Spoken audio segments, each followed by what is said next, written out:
इस मुलाकात में मैं चर्चा करूंगा कुछ और ऐसे शब्दों की जिन्हें हिंदी में लिखते वक्त अगर ज के नीचे नुक्ता न लगाया जाए तो उनके अर्थ बदल जाते हैं।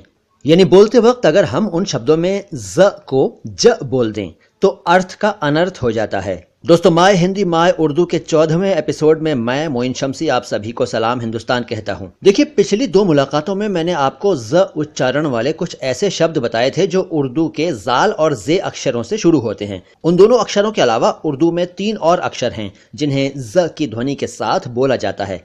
ऐसा ही एक अक्षर है ये। जरा ध्यान से सुनिए इसका उच्चारण, जे नहीं, जे नहीं, बल्कि जे। ज्यादातर लोग इसे इसकी सही ध्वनि के साथ नहीं बोलते हैं। इस ये अक्षर से उर्दू में बहुत ही कम शब्द शुरू होते हैं, जैसे जाला यानी ओला। ओला को जाला कहते हैं, जाला नहीं, जाला नहीं, बल्कि जाला। ऐसे ही एक शब्द है जंद। ये पारसी लोगों की पवित्र पुस्तक का नाम है। एक है जियान मीन्स टेरिबल, एंग्री वगैरह।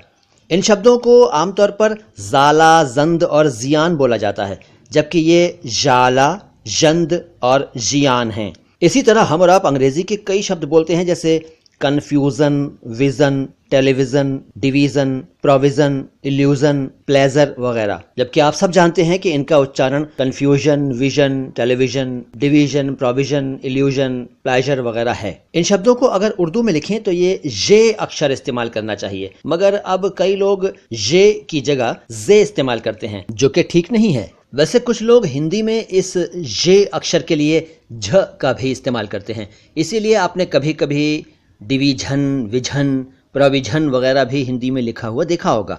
बहरहाल, अब आते हैं ज उच्चारण वाले दूसरे उर्दू अक्षरों पर। एक उर्दू अक्षर है ज़्वाद। इसे द्वाद भी कहते हैं। इससे कई शब्द शुरू होते हैं, जैसे जिद का अर्थ है हठ, विपरीत, और इसी से बना है जिद्दी यानी हठी। लेकिन अगर हिंदी में इसको लिखते समय हम जिद लिख दें, यानी ज के नीचे नुक्ता ना लगाएं, तो ये जिद बनेगा, और जिद का अर्थ उर्दू में है मेहनत, लेबर, एक्सर्शन वगैरह। ऐसे ही एक शब्द है जल। उर्दू में जल का अर्थ है गलती, एरर, फॉल्ट वगैरह। और अगर हम जल लिखें, यानी ज के नीचे नुक्ता ना लगाएं, तो ये हिंदी शब्द है जिसका अर्थ आप जानते हैं पानी या जलना वगैरह। ऐसे एक शब्द है जिला। जिला का अर्थ है जनपद। वैसे जिला का एक और अर्थ है उर्दू में, यानी डबल मीनिंग वाले वाक्य बोलने की कला। जी हाँ, डबल मीनिंग वाले वाक्य बोलने की कला को भी जिला कहा जाता है। लेकिन अगर इसको जिला लिखें, यानी ज के नीचे नुक्ता न लगाएं, तो इसका अर्थ होगा जिलाना, यानी फिर से जिंदा करना। जिला दिया यानी फिर से जिंदा कर दिया। ऐसे एक शब्द है जम।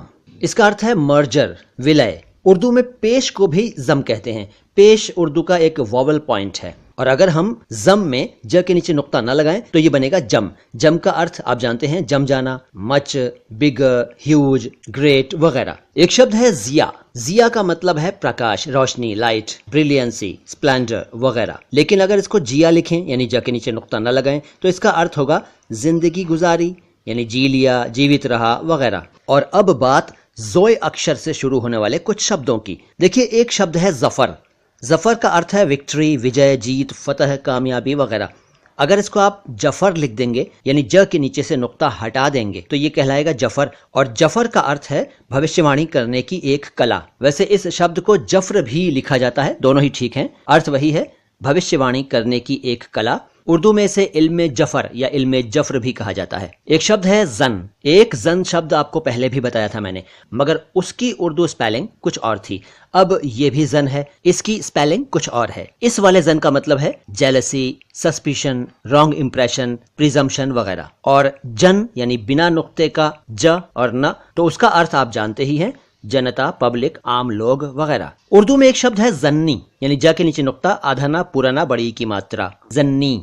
जन्नी का अर्थ है सपोज्ड, सस्पेक्टेड, बिलीव्ड वगैरह। और जन्नी एक शब्द है जिसका सही उच्चारण जननी है, जननी। और जननी का अर्थ आप जानते हैं, जन्म देने वाली यानी माँ। तो जन्नी अलग है और जननी अलग है। साथियों, शब्द और भी हैं, मगर फिलहाल आपको बताता हूँ पिछली मुलाकात के सुपर स्मार्ट व्यूअर का नाम। मैंने मर्दाना शब्द का विलोम शब्द पूछा था, जवाब है जनाना। और सुपर स्मार्ट व्यूअर हैं नोएडा के श्री प्रशांत तोमर। एक बार फिर से, तो प्रशांत जी आपको मुबारकबाद एक बार फिर से। अब इस मुलाकात का सवाल पढ़िए और इसका सही जवाब सबसे पहले कमेंट बॉक्स में लिख कर कहलाइए इस एपिसोड के सुपर स्मार्ट व्यूअर। अगली मुलाकात में बताऊंगा कुछ और शब्दों के बारे में। तब तक के लिए सलाम हिंदुस्तान।